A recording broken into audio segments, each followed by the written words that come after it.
The Blood Market. Colin had never seen Cell 9 before, and he didn't want to. The guards warned every worker on Station Varick 12, stay out of the lower west wing. If the lights flicker, run. Colin was a supply runner, a human with no rank, no armor, just a data pad and a delivery cart. He brought food, medicine, and parts to old machines deep in the prison colony's lowest levels. But one day, he made a mistake. A power outage hit while he was on delivery route Zeta 4. Emergency lights blinked red. His tracker lost signal.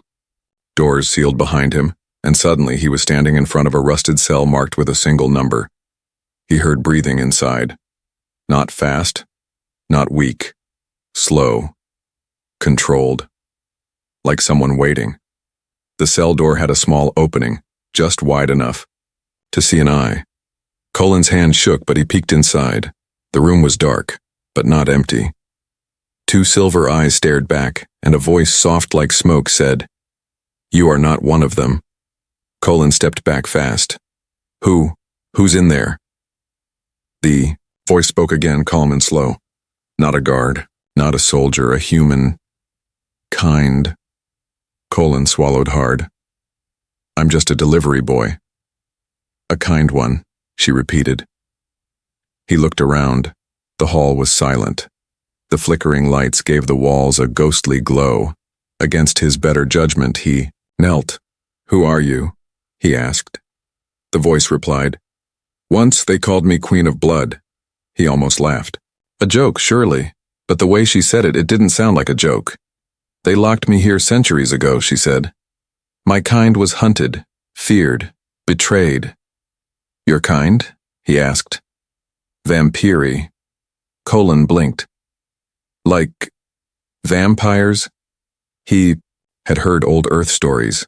Fangs, capes, blood. Nonsense, but now he wasn't sure. She continued, "They starve me, keep me weak. My body fades, but my mind remembers." Colin's heart beat faster. Something about her voice, soft, graceful, sad, made him feel more curious than afraid. He looked at his bag. He had protein packs and water.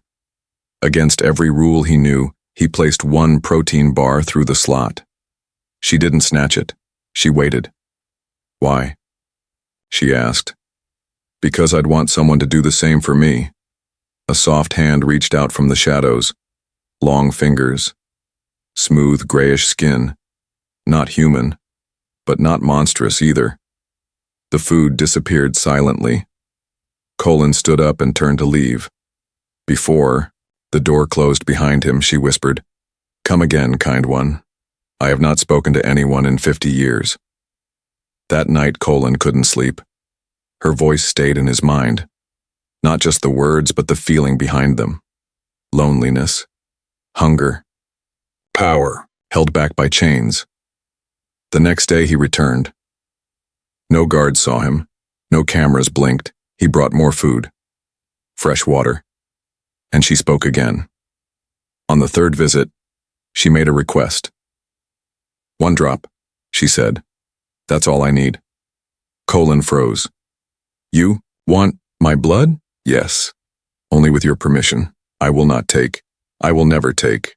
He hesitated. Then slowly he pulled a sterilized blade from the med pack. One small cut on his fingertip. He held it to the slot. Her lips touched his skin. Barely. No pain. Just warmth. He pulled his hand back. The cut was gone. No scar. No blood. No pain. That night he ran faster than he ever had. Lifted crates with ease. He felt stronger, sharper, different. And somewhere deep in Cell 9, she smiled. The first bite, Colin returned to Cell 9 before sunrise. No alarms, no patrols. Just the silence of the lower decks and the memory of her voice. He shouldn't have come back. He knew the rules. But something pulled him here. Something, more than curiosity, more than fear. He wanted to see her again. He stood outside the cell, heart racing. No sound, no movement. "Are you awake?" he whispered. A voice, Like wind in the dark, replied, I never sleep. Not really. Colin stepped closer to the slot in the wall. I brought more food. She didn't answer. Instead, something slid through the opening, wrapped in old cloth. He opened it carefully. Inside was a stone, deep red, warm to the touch. What is this? He asked. A soul stone, she said. It remembers your blood. Colin looked confused. You gave me kindness, she continued. Even one drop of trust and unlocks things. He blinked. Unlocks what? She didn't answer right away, then softly, Close your eyes, human. He hesitated. I won't harm you, she added. Colin closed his eyes. And then, the world changed. In complete darkness, visions flooded his mind. He saw tall towers under blood-red skies, alien ships that looked like bones, thrones made of crystal and fire, and her, standing in the center of it all, tall, beautiful, fierce, a queen of shadows. Then, war, betrayal, chains. He felt her pain as if it were his own.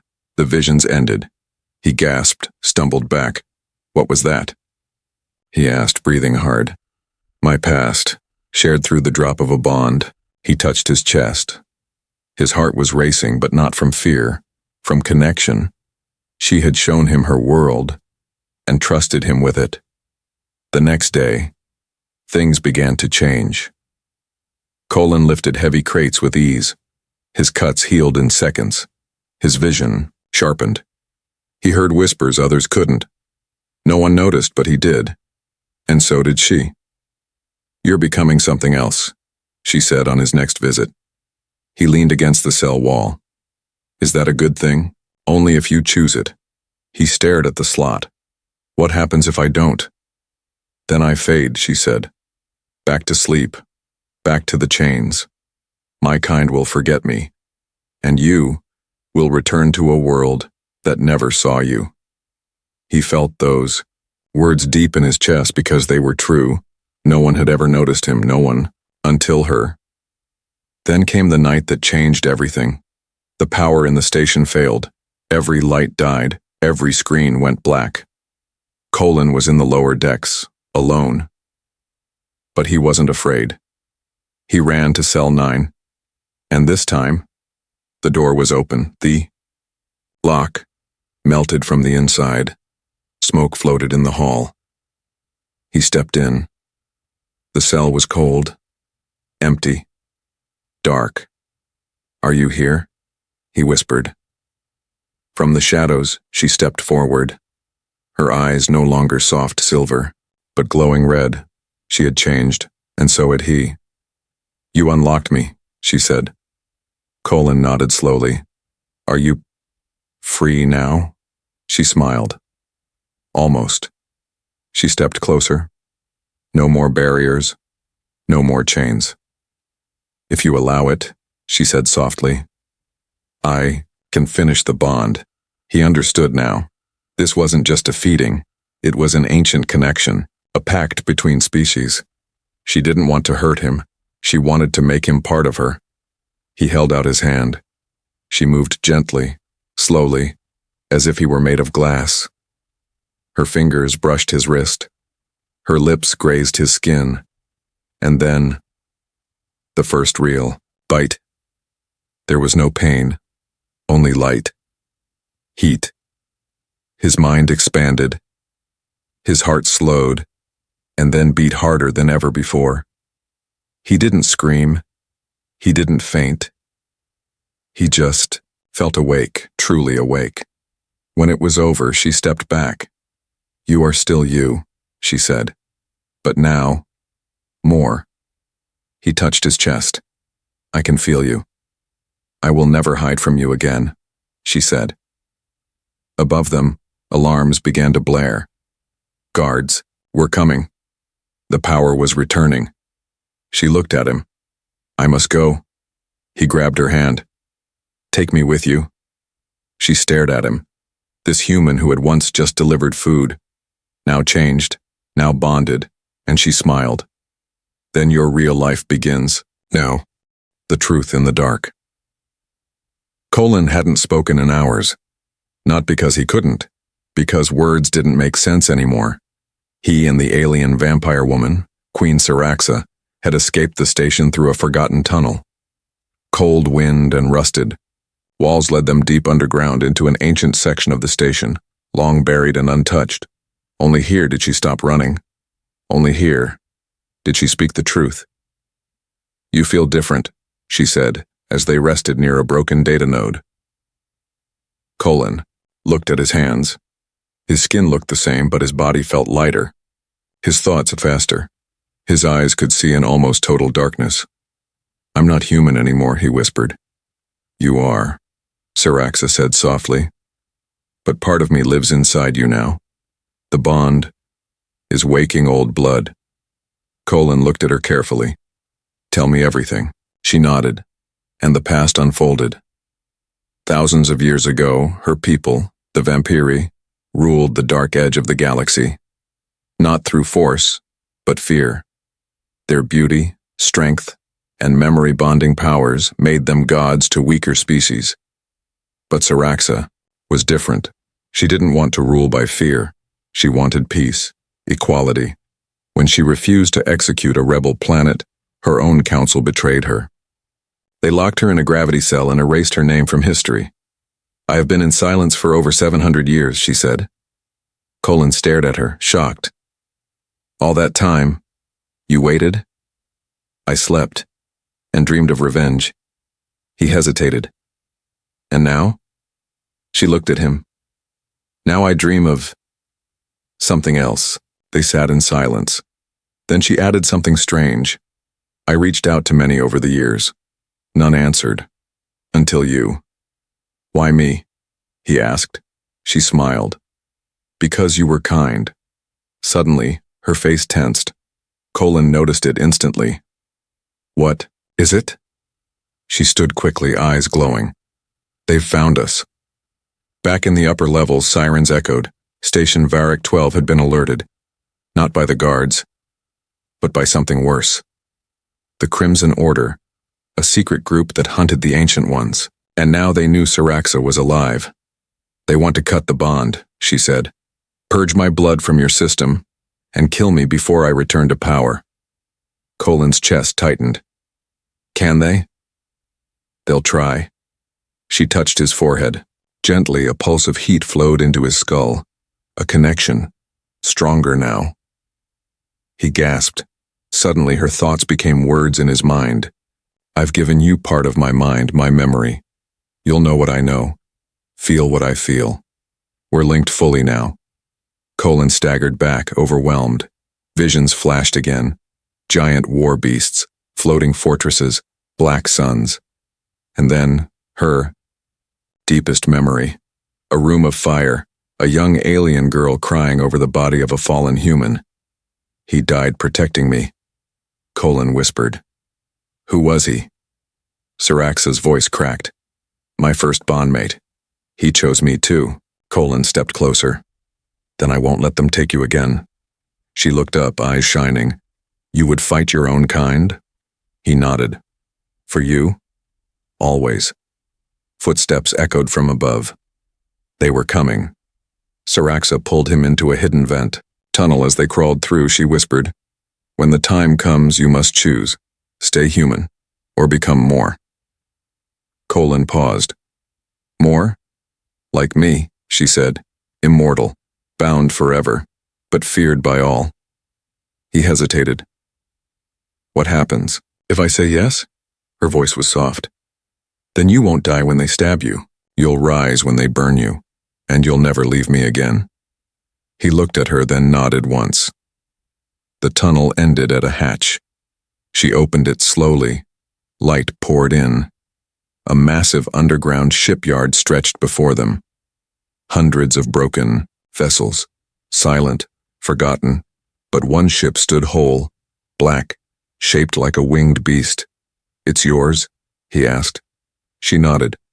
"Bloodwing, my last warship." They ran toward it. The air smelled of metal and danger, but Colin's heart burned with something else now. Purpose. As they climbed aboard, Syraxa whispered, "Once I rise, They will come for us. The Order, the Hunters, the betrayers. He turned to her. Let them. The hunt begins. The hangar trembled. Dust fell from steel beams. Far above, the sound of engines, military ones, cut through the silence. They've landed, Saraxa said quietly. The Crimson Order is here. Colin turned toward her. His heart beat faster, but not from fear, from clarity. They tracked your power, she nodded. They followed the blood. My kind's energy leaves a mark, and they know you're not alone. Saraxa looked at him. Her voice was soft but deadly serious.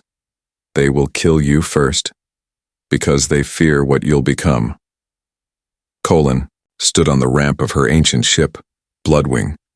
It looked like a creature from a nightmare, long, black, and made of curved bone metal. Symbols glowed along its spine, runes from a language only she remembered. Can it fly? He asked. She smiled faintly. If it remembers me. She placed her hand on the core panel inside the cockpit. The ship pulsed. Red lights blinked. Systems whirred. Dust blew away as power surged through ancient veins. It was alive again, just like her. Suddenly, a sharp boom echoed through the hangar. The main blast doors blew open. 4 dark figures stepped inside, tall, armored, and fast. Each wore a black hood and a glowing red crest on the chest. Crimson Order, hunters of her kind. Colin reached for a weapon, an old plasma rifle mounted inside the ship's wall. But Saraxa raised her hand. No, she said. They came for me. She stepped forward, eyes glowing. The hunters didn't speak. They raised energy lances, buzzing with deadly power. One of them pointed at Colin. You are bound, unclean. We burn the blood. The voice wasn't natural. It echoed as if spoken by a machine, or a ghost. Saraxa stepped in front of Colin. Her cloak dropped to the ground, and her wings unfolded. Colin froze. He had never seen her like this. Her body shimmered with dark light. Her eyes burned crimson, 2 massive, elegant wings, part flesh, part shadow, spread wide behind her back. She looked like a goddess made for war. One of the hunters spoke again. Return to the grave, Saraxa of Dren. She replied with a whisper. No, then. She moved. Fast. Too fast for human eyes. She was in front of the first hunter before he finished blinking. One slice of her claws. His lance shattered. Another step, his helmet cracked open. He dropped. Hard, the others reacted. Too slow. Colin raised his rifle, firing at the one who aimed for her back. A perfect hit. The hunter staggered. Turning his attention to Colin, before he could fire back, Saraxa tackled him through a column. Sparks flew. 2 hunters remained. They activated a pulse field, trapping her in a glowing cage of energy. She hissed, eyes glowing brighter, hands trembling. The field burned her skin. Colin ran forward. He didn't know what he was doing, but he knew one thing. He wouldn't let her suffer alone. He jumped between her and the field's core panel. The energy pulsed through him.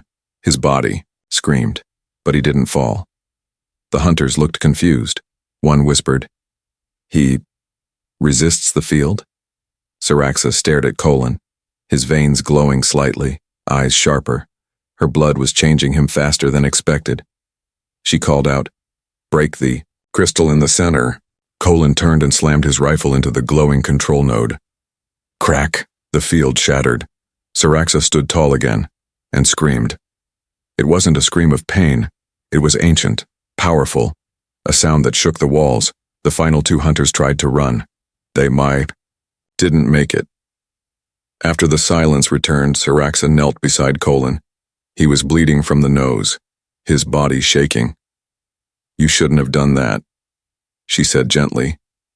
You're welcome, he replied with a weak grin. She laughed softly. You are becoming more than human. I'm still me, he whispered. Then you're the strongest of your kind.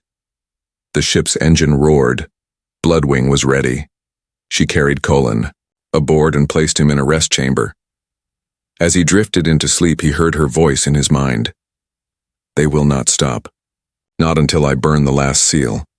But I won't run anymore. This time, we rise. Far away in a hidden fortress, the Crimson Order commander watched the feed. Syraxa lives, he said, and she has chosen a human. Another figure stepped forward, a taller one, with pale skin and black eyes. Then we bring her brother back from exile, he whispered. Let them fight each other. She must not return to the throne. The Pact of Night and Flame. Colin woke in silence. Not silence like before. Not the silence of deep space or broken machines. This was soft, warm, the kind of silence that comes after a storm. He was lying in a healing pod aboard Bloodwing. His skin had burns, his eyes hurt, his chest ached, but he was alive. More than alive. He sat up slowly. His hands no longer shook. His vision was sharper. He could hear every small hum in the ship, even Syraxa's footsteps echoing from across the hall. She entered without a word. Her dark hair flowed like smoke. Her wings were folded. Her armor was gone. She looked calm, but her eyes told a different story. Worried, sad, guarded. You're awake, she said. Colin smiled weakly. I think I died twice. You almost did, she said. But you didn't. You're strong, Colin. He looked down at his hands. I feel different. You are, she said softly. The bond is almost complete. He stood up slowly. Tell me what that really means. She looked at him for a long moment, then spoke the words she had held back for days. If you accept the full pact, you will stop aging. Your blood will burn with mine. You will gain strength, speed, power. But, he asked, but you will never be fully human again. Colin took a deep breath. Will I still feel things? Still care? She nodded. You'll still love, laugh, cry, but you'll be feared, hunted. Some humans will never trust you again. He looked away, then asked quietly, will you stay with me if I say no? She didn't answer right away, then softly, yes, but they'll tear us apart. He turned away, walked to the ship window. Outside, the stars spun slowly, quiet, cold, beautiful. He spoke without turning back. Before I met you, I was invisible, a worker, a name on a list. You saw me, not as weak, but as worthy. Syraxa stepped forward. And you fed me when I was starved for more than blood. He turned to face her. I don't know what I am becoming, but I know who I want to be with. He held out his hand. I choose you. Syraxa blinked, and for the first time in centuries, her eyes filled with tears. She stepped forward, took his hand, and whispered, then let the stars be witness. We make the pact now. She raised her hand to her chest and pierced her own palm with a glowing claw. Black-red blood flowed, glowing, alive. She placed her hand on his chest. The blood sank into his skin. Colin gasped. His heart exploded with fire. Memories not his own flooded his mind. Races that no longer existed. Battles in skies of ice. Thrones made of bone and gold. He saw her life. He felt her pain. And through it all, he held on. When it ended, he stood taller, eyes burning silver, breath calm, skin cold, but alive. Syraxa looked at him with awe. You've taken the flame, she said. He smiled. Then let's set the sky on fire. Suddenly, alarms rang in the ship. A message came through, encrypted ancient code. Syraxa read it aloud. A fleet has entered the dark rings. A royal seal, my brother's. Colin frowned. I thought he was dead. She shook her head slowly. They locked him in exile. But he's returned. Colin's eyes narrowed. He's coming for you? No, she said. He's coming for the throne. Saraxa walked to the bridge window. Stars shifted ahead. Lightning storms in deep space lit the sky, and in the center, a fleet of black ships. Then it begins, she said. Colin stepped beside her. Let's end it. The Queen returns. The stars shifted. Colin watched from the Bloodwings command deck as they entered the Dusk Nebula, the broken edge of Saraxa's fallen empire. Nebula storms cracked across the dark skies like claws of lightning. Dead ships floated like bones. Abandoned cities orbited moons made of ash. This was my kingdom, she said, her voice heavy. It looks haunted, Colin whispered. It is, she replied. But ghosts can be woken. They flew low over a forgotten palace world called Zirael, once the heart of the Vampirii royal line. Now, a graveyard of thrones, but the palace still stood. Tall towers of black stone and blood crystal pierced the clouds. Giant statues of winged warriors guarded the gates, and above all a single banner flapped in the sky, her brother's mark. They landed without permission. No greeting, no welcome, only silence, until the doors opened. And guards appeared, dozens of them, not machines, not drones, but Vampiri soldiers, those once loyal to her. Colin stepped beside her. Are we fighting? Saraxa shook her head. No, not yet. The guards didn't attack.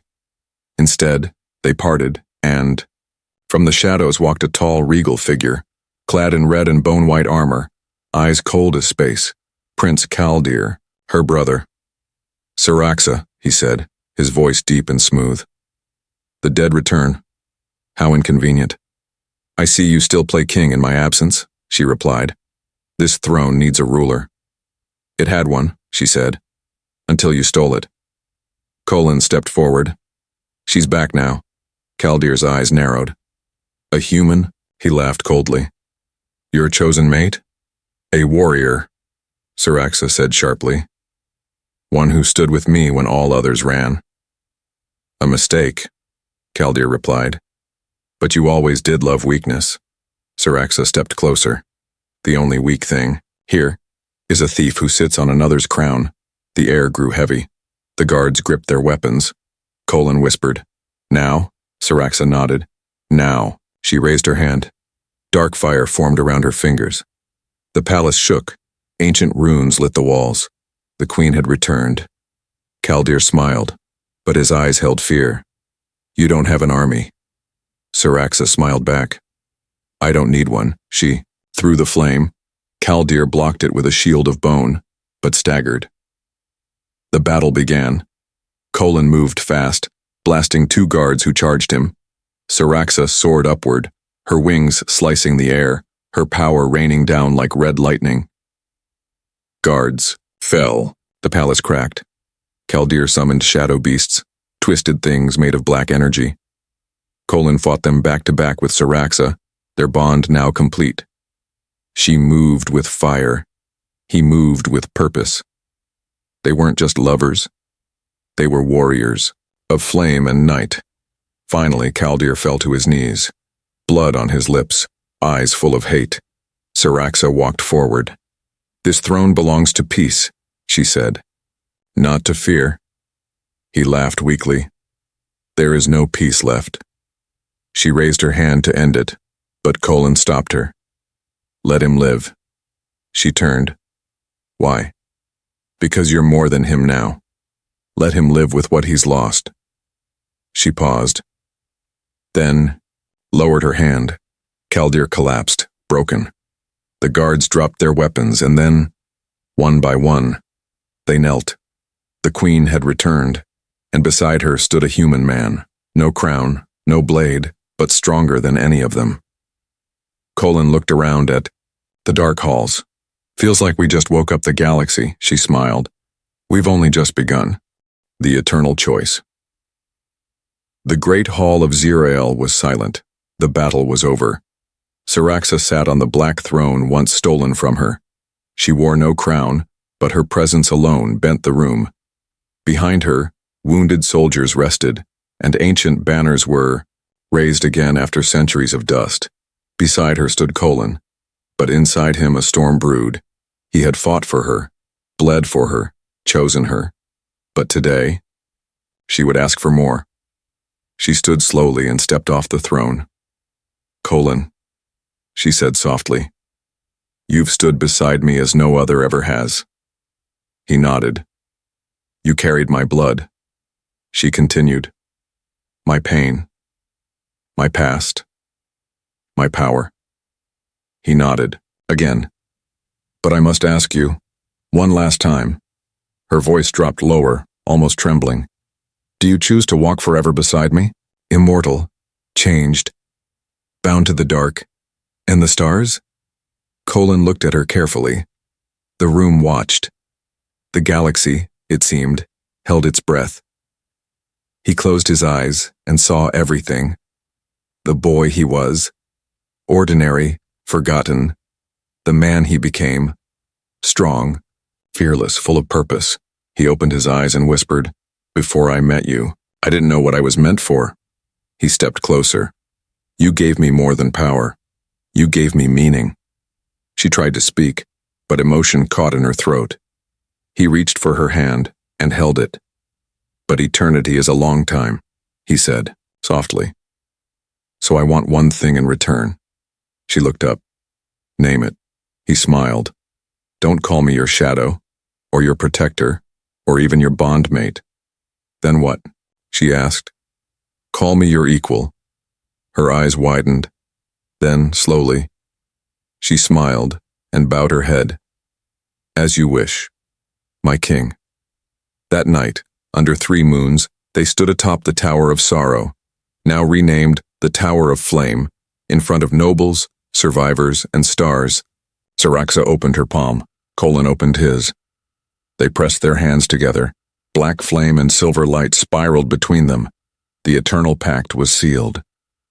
From that day forward, the galaxy remembered their names. Queen Saraxa of flame and blood, King Colin of stars and steel, ruler and consort, vampire and human bonded eternal.